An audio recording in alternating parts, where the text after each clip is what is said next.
Everything we thought we knew is about to change. They believed the past was behind them, that the pain, the heartbreak, and the memories could be buried by time. But time doesn't forget. It bends, it twists, and sometimes it brings back what was lost. Faith was gone. Her story ended before it could even begin. But now, a strange presence is stirring, a whisper from the beyond. What if the dead don't stay dead? What if fate isn't finished yet?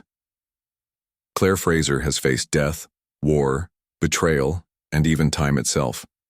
She's traveled through centuries, torn between two worlds and two loves, carrying the scars of every loss, especially one that left her soul forever fractured, the death of her first daughter, Faith. It happened in Paris, in a time when she and Jamie tried to change the future. Faith was born too soon, too fragile. She lived only for moments, yet those moments left an eternal mark. Claire never forgot. Jamie never healed. And even though the world kept turning, through Scotland, America, and beyond, the shadow of that loss never faded. It was a silent ache that followed them through every battle, every tearful goodbye, every fleeting joy. But now, strange things are happening. Claire dreams of a child she never raised. Not just any dream. This one feels real. More real than memory. She wakes in the night, breath caught in her throat, whispering the name she never got to call in life. Faith. Jamie watches her, unsure if it's grief or something else. Then Roger finds something odd in one of the old journals, an entry from a priest in 18th century France who writes about a miracle child seen near the Hôpital des Anges. A girl who resembled Claire. A girl who shouldn't exist. The stones have always been a door, a crack in time.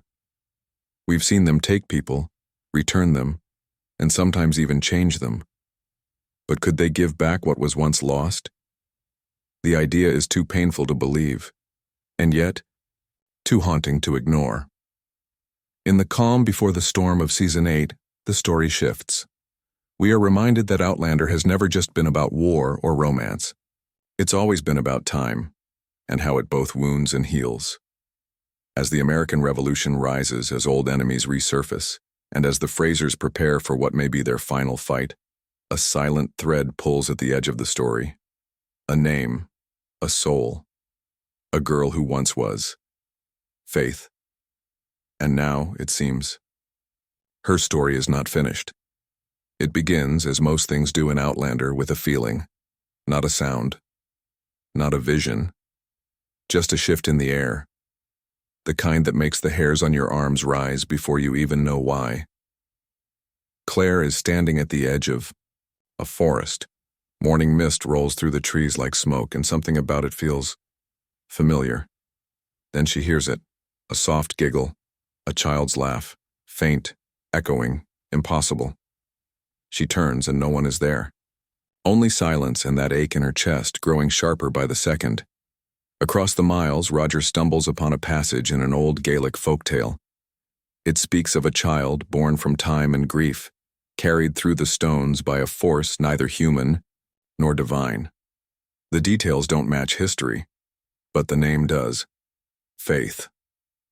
He dismisses it at first. A coincidence, perhaps. But then Bree finds something else, an old photograph tucked inside a second-hand book in Boston. A little girl, dressed in 18th century linen, standing beside a nun with her face blurred by age and light. Claire sees the photo and drops it. Her hands shake. Because the girl isn't just familiar. She looks exactly like her mother did, at that age, but that's not possible. Faith never lived, or did she? The whispers grow louder, not with sound, but with moments. Claire begins seeing her in dreams. Long auburn curls, violet blue eyes, always standing just beyond reach. Jamie confesses he's been dreaming of her too. They haven't spoken about Paris in years. Now it's as if the memory is waking up, calling to them. And it's not just them.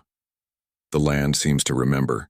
A white rose blooms out of season near the stones at Craignadoon. A cradle rocks by itself in the attic of Fraser's Ridge. The scent of lavender, Claire's scent, fills a closed room. They begin to ask questions they never dared ask before. What if Faith didn't die? What if the stones or something greater intervened? Could time have rewritten their loss in some twisted, miraculous way? The line between memory and reality blurs. The Frasers have walked through time before, but never like this. Because this time might be walking toward them. It doesn't start with a scream. It starts with silence, the kind of silence that fills a house at night just before something happens. That hush before the wind howls. That pause between the heartbeats when you know you're not alone. Claire walks into the surgery one morning. Everything is as she left it, neat, clean, still. But one thing is different. Her journal, the one she hasn't touched in months, lies open. Not where she left it. Not on the page she remembered. The ink is smudged, but one word is clear. One word written in a child's hand. Mama.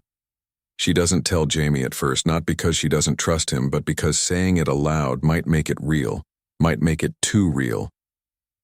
Meanwhile, Roger is still chasing the legend of the miracle girl. He follows it to a convent outside Lyon. There, a withered nun, half mad and nearly blind, speaks of the child who never cried. She claims she saw her appear from the shadows of the chapel.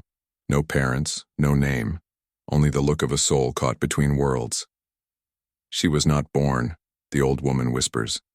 She was sent.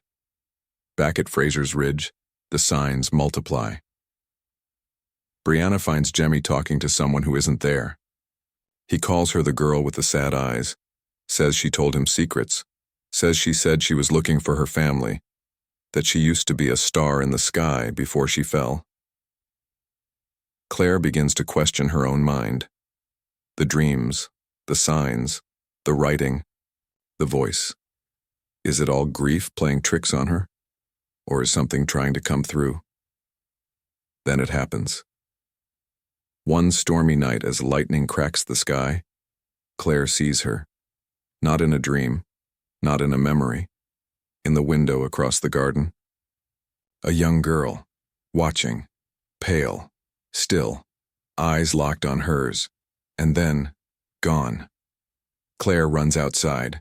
The night is soaked in rain and thunder, but the spot where the girl stood holds something solid. A single white ribbon. The kind tied in a child's hair. She clutches it like a lifeline. Jamie finds her there, soaked and shaking. She says nothing. Just holds out the ribbon, and for the first time in years he sees fear in her eyes. Because this isn't just memory anymore. This isn't just grief. Someone, or something, is trying to return. And as the Frasers know all too, well, time does not give without taking. It begins with a name that should never be spoken, echoing from a mouth that no one can see. Faith. Whispered through the stones. Whispered through fire. Whispered through time.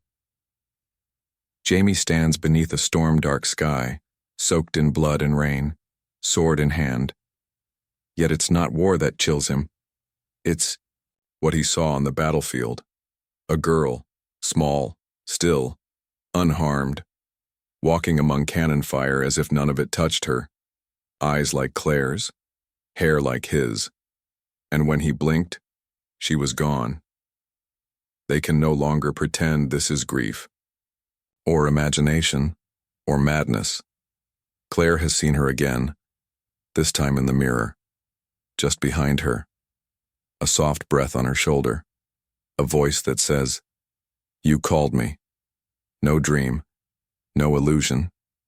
She felt the warmth of that voice in her bones. But now the question isn't if Faith has returned, it's how and why.